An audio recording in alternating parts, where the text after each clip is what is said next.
Welcome back to Awesome Wildlife Effort. We're at the Church of St. Francis of Assisi, Italy. And you can see by the murals, St. Francis led an amazing life. He started out the son of a rich merchant. He went off to do battle.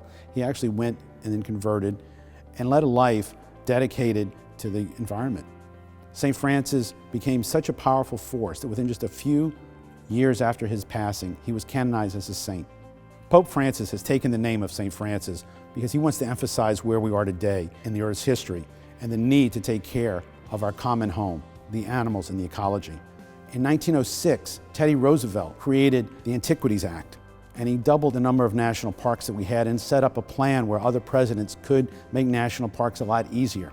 As we progressed in the 1970s, Richard Nixon created the EPA and signed the Clean Air Act. Earth Day was created. In 1931, in honor of St. Francis on his feast day, World Animal Day was created in Florence, Italy. And now World Animal Day means a lot more.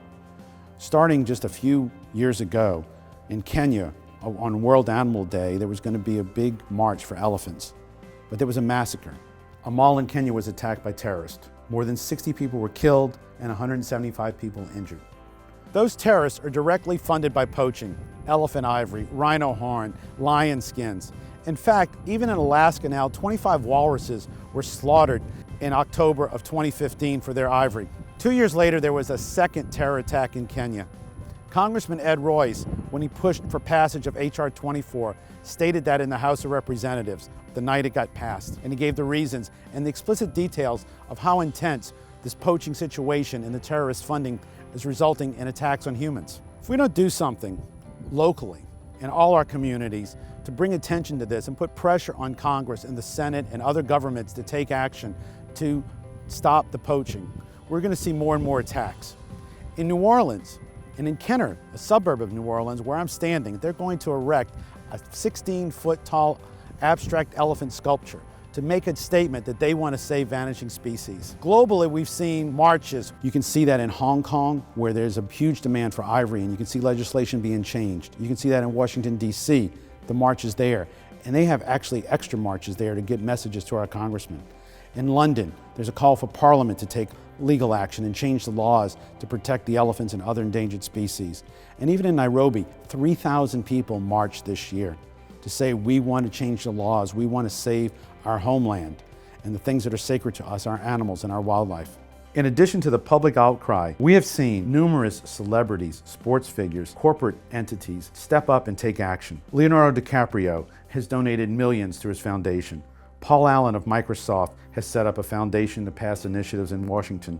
Prince Charles and Prince William have spoken at numerous events and issued several videos to bring attention to the plight of elephants and rhinos. Recently in New York, Owen Wilson was at an event for Elephants Forever that raised $1 million. A few days later, $2.5 million was raised in Los Angeles. Major airlines have stepped up to the plate and allowed their exposure to be used as a billboard to educate the public on what's going on. United Air Emirates planes are now decorated with vanishing species.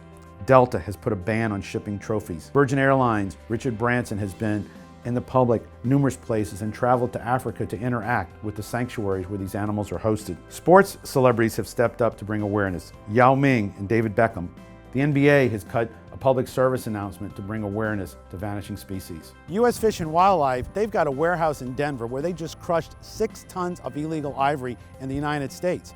The U.S. Postal Service has stepped up. Their Save Vanishing Species stamp has raised over $2.5 million to promote efforts to save vanishing species. And the American Zoo Association has picked it up. For over 25 years, they've had Bowling for Rhinos, a great chance where all the people that work at the zoos host an event to raise money to save the rhinoceros, which is also endangered and threatened to being gone in 20 years. We see other ways to reach our congressmen: petitions, iLobby, Rally to Congress, numerous ways to get the message to Congress we want action.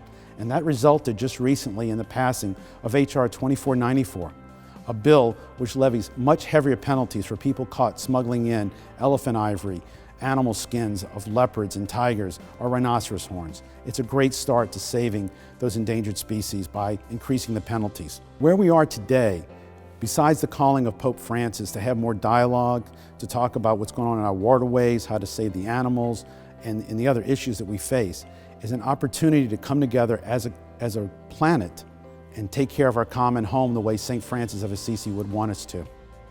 So stay tuned. Awesome Wildlife Efforts show will present to you numerous people who are making an awesome wildlife effort and numerous ways you can get involved to help save our common home and take care of it.